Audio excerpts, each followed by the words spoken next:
গ্রামে বসবাস করত এক চালাক মোরগ। সে তার ডাকে গ্রামবাসীদের জাগিয়ে দিত।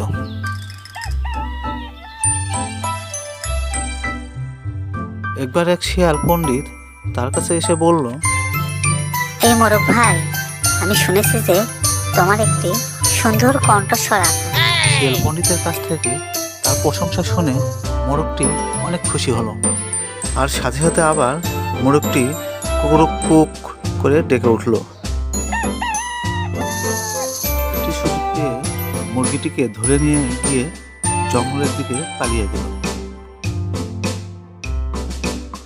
এটা দেখে গ্রামবাসীরা শিয়ালের পেছনে দৌড়ে গেল।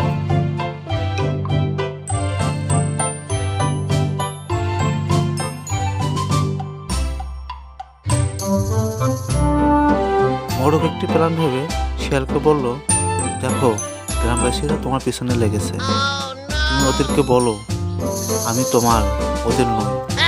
শিয়ালটি মুরগিটিকে রেখে পিছন ফিরে তাকিয়ে গ্রামবাসীদের বলতে গিয়ে মুরগিটি সেখান থেকে পালিয়ে গেল গ্রামবাসীর দিকে।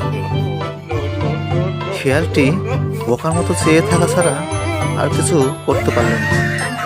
শিয়াল পণ্ডিতকে বোকা বানিয়ে তার গ্রামবাসীর কাছে পৌঁছে গেল।